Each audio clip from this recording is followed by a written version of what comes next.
Shalom saudara, firman Tuhan bagi kita hari ini, saat ini terambil dari Roma pasalnya yang ke-8 ayat pertama.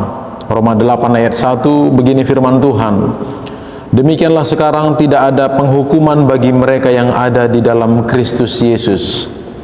Sekali lagi saya bacakan, demikianlah sekarang tidak ada penghukuman bagi mereka yang ada di dalam Kristus Yesus. Ayat ini mengatakan bahwa tidak ada penghukuman bagi mereka atau orang-orang yang ada di dalam Kristus Yesus. Kita harus memahami maksud dari satu ayat ini dengan benar. Tentu semua ayat Alkitab harus kita pahami dengan benar. Namun fokus kita pada satu ayat ini, saat ini juga harus benar memahami apa yang dimaksud dengan di dalam Kristus Yesus atau ada di dalam Kristus Yesus. Demikianlah sekarang tidak ada penghukuman bagi mereka yang ada di dalam Kristus Yesus. Kita jangan beranggapan atau jangan menilai atau jangan memahami ada di dalam Kristus Yesus sama dengan beragama. Baik saudara sekalian, kembali mari kita bersama-sama merenungkan dan memikir.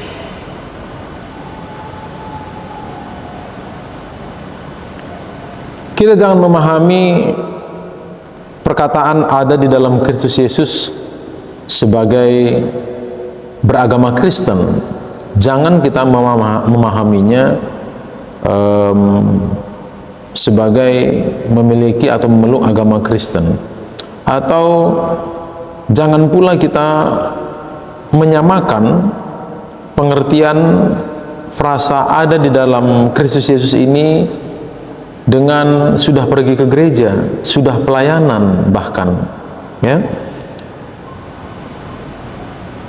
Demikianlah sekarang tidak ada penghukuman bagi mereka yang ada di dalam Kristus Yesus. Tentu mereka yang ada di dalam Kristus Yesus tidak merujuk kepada orang yang beragama Kristen, orang yang sudah pergi ke gereja, orang yang mengaku bahwa dia percaya kepada Yesus. Mereka yang ada di dalam Kristus Yesus, mereka yang ada di dalam Kristus Yesus artinya mereka yang hidupnya dikuasai dan dipenuhi oleh Kristus Yesus. Mereka yang hidupnya sepenuhnya sudah menjadi milik Tuhan. Artinya mereka sudah sepenuhnya menyerahkan diri, segenap hidup mereka, gerak langkah hidupnya, semuanya untuk menyenangkan Tuhan. Mereka yang ada di dalam Kristus Yesus adalah mereka yang tidak lagi memiliki dirinya sendiri. Mereka yang ada di dalam Kristus Yesus adalah mereka yang sudah tidak hidup bagi dirinya lagi, tapi hidup bagi Tuhan. Tentu orang yang hidupnya bagi Tuhan seutuhnya, atau orang yang telah menyerahkan atau mempersembahkan hidupnya bagi Tuhan, tentu tidak ada lagi penghukuman bagi orang-orang seperti ini. Ini adalah orang-orang yang telah diselamatkan. Ini adalah orang-orang yang telah memiliki anugerah keselamatan itu. Maka benar bahwa tidak ada penghukuman bagi mereka yang ada di dalam Kristus Yesus.